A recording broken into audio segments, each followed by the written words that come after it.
çekimi yapıyorum. Masterpiece'in Maslak Şubesi'ndeyim. Normalde seramik derslerim Perşembe günleri saat 1.30'dan 2.30'a kadar. Beklerim mutlaka.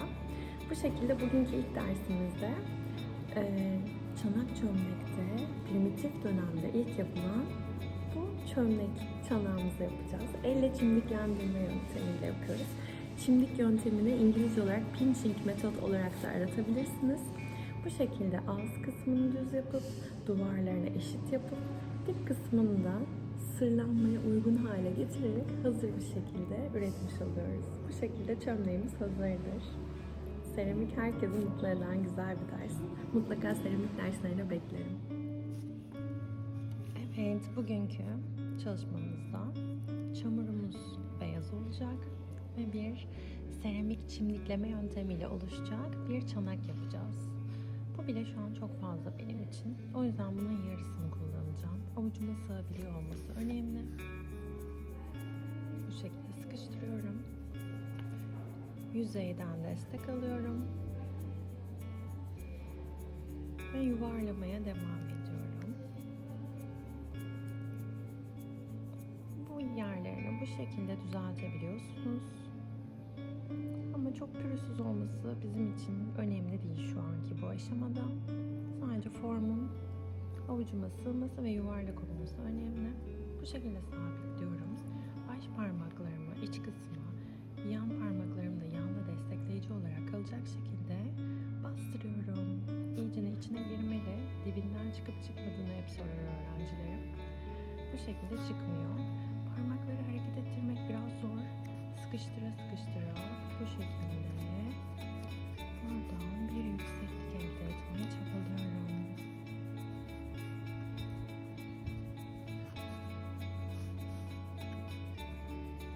Duvarların eşit olmasına dikkat ediyoruz burada. Bu çok klasik bir yöntemdir.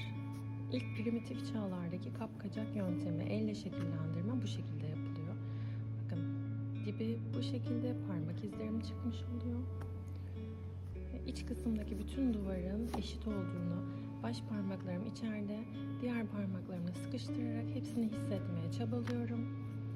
Ve bu şekilde bir çanak formu elde etmiş oldum.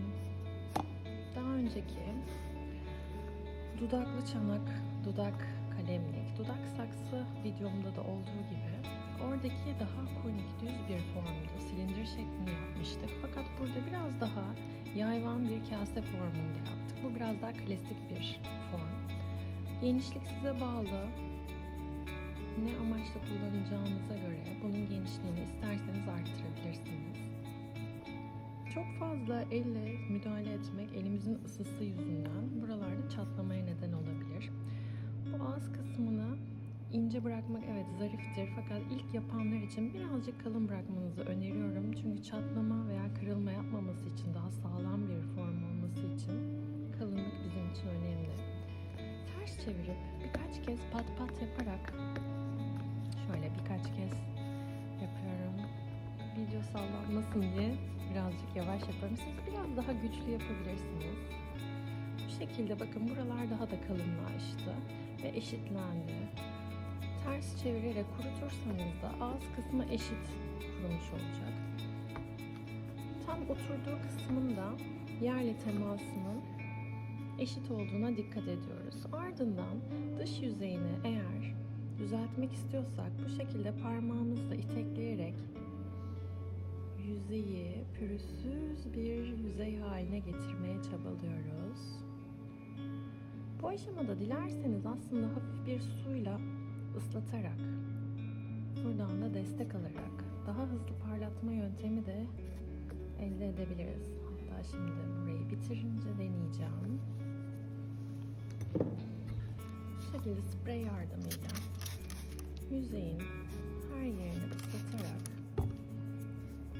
bu aşamada sadece parmak kullanıyorum farkındaysanız. Hiçbir dışarıdan modelaj kalemi, fırça veya ebeşuar gibi bizim kullandığımız sanatsal malzemeleri kullanmadan el ve çamur ve su yöntemiyle bu formu verdim. İlla bütün malzemeleri temin etmeniz gerekmiyor. Bu şekilde de üretim yapmaya devam edebilirsiniz evde. Bakın oldukça yumuşatı su yüzeyi ve parlatabiliyor. Daha pürüzsüz bir yüzey haline geldi. Ve buralar eşitlenmiş oldu. Dip kısmında da bu çanağımın ağız kısmı biraz fazla açık oldu. Burayı iyice düzleştiriyorum.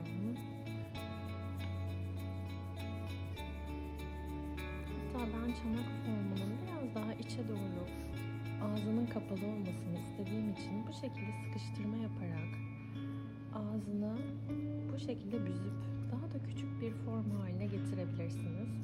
Tam böyle avucumuza sığacak bir çanak formu oldu şu an. Sıkıştırmayı düzelterek devam ediyorum.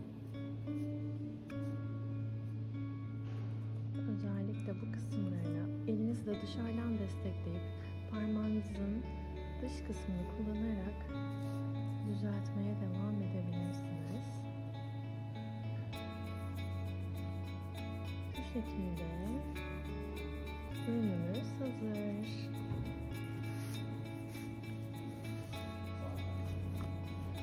İç kısmını olabildiğince pürüzsüzleştirmeye çalışın. Eğer fırınlanıp sırlanacaksa ve yiyecekle temas edecekse pürüzsüz bir yüzey olmasını öneriyorum. Çünkü gıda ile temas eden ve sırlanmış ürünlerde pürüzler yiyecek artıklarının oralara dolması ve birikmesine neden oluyor. Bu nedenle özellikle dikkat edip iç kısmının parlak ve pürüzsüz olmasını sağlayın. Dış kısmı tabii biraz daha gıda ile temas etmiyor ama estetik görüntü açısından sizin için ve sırlarda uyguladığınız renklerin, dokuların daha görünür halde çıkabilmesi için gene güzel bir yüzeye ihtiyacımız var. O yüzden bu kısımları düzeltmeye devam edebilirsiniz. Ben burada klasik HSC çamur, beyaz kil kullandım. Siz de bunu istediğiniz çamur satan yerlerden beyaz çamur, beyaz kil, beyaz seramik çamur olarak temin edebilirsiniz. Bu şekilde aslında rengi hafif griye yakın gözüküyor. Fakat piştikten sonra ve hatta kuruduktan sonra bembeyaz olan bir çamurdur bu. Beyaz rengi niye tercih ediyoruz sırlarda ve seramiklerde? Renklerin daha net çıkabilmesini sağlıyor. Şimdi kırmızı çamurun alttaki bir koyuluğu, yani kendi kırmızı rengi, sırları uyguladıktan sonra eğer transparan bir sır kullanıyorsak, opak bir sır kullanmıyorsak, transparan renk olarak alttaki rengin koyuluğuyla renk kendi kendine şekil alıyor.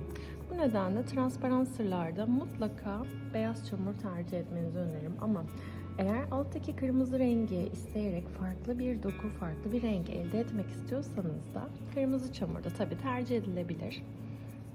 Artık bu ilerleyen aşamalarda sizin kendinizi keşfetmeniz, ne istediğinize odaklanmanızla ilgili yol alacağınız bir süreç. Seramik gerçekten insanı çok rahatlatan ve bu ürettiğiniz ürün fırınlanıp da mutfağınızda yerini aldıktan sonra da kullanmaya başlayınca gerçekten sizi çok rahatlatıyor.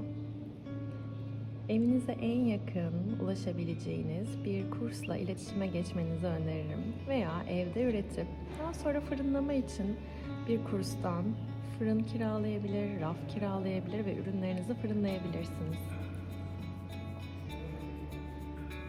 Sırlanacak ürünlerde dip kısmında sırla temas edeceği için buranın raflara yapışmaması için çok hafif bir yüksekliğe ihtiyacımız var. Bütün bardaklarımızın aslında altında mevcuttur. Evdeki şu an kahve içtiğiniz bardakları ters çevirip alt kısmına bakabilirsiniz.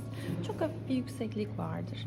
O yükseklik sırlandıktan sonraki seramik ürünün rafa yapışmasını engelleyen bir çıkıntıdır. Hatta o yuvarlak olan yüzey sırsızdır. Bu şekilde ince bir solucan elde ediyorum. Bu solucanı çanağın dip kısmına yerleştireceğiz. Şöyle daha yakından görebiliriz. Bakın hiçbir alet kullanmadan bu işlemi yapabiliyoruz. Bu şekilde yuvarlak bir çıkıntı. Çıkıntının önce dış kısmını bu şekilde alttaki çamura yedirerek yapışmasını sağlıyorum.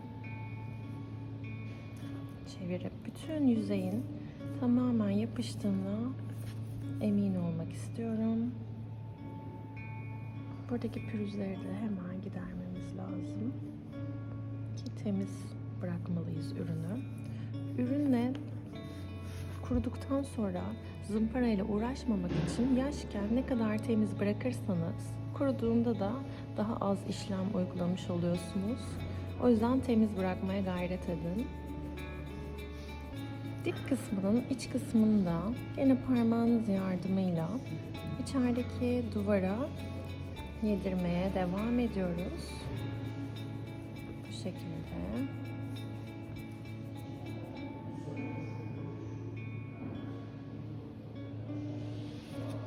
Ve bu şekilde pat pat yapıp yerleştirdiğimiz solucanın iyice de yerleşmesini ve düzleşmesini sağlıyoruz. Bakın bu şekilde dip kısmı hazır. Sırımız içine girebilir, dışlarına gelebilir ama şu yüzeyle temas eden kısmına sır sürmeyeceğiz. Sırlama teknikleri için de size bu videonun devamında fırınlandıktan sonra neler yapabileceğimizi de göstereceğim ve fırınlanma sürecini de gösterecek güzel bir video hazırlıyorum. Bu şekilde şu an çömleğimiz, çanağımız hazır. Elle çimdikleme yöntemiyle oluşturduğumuz çömleğimiz fırınlanmaya ve kurumaya hazırdır.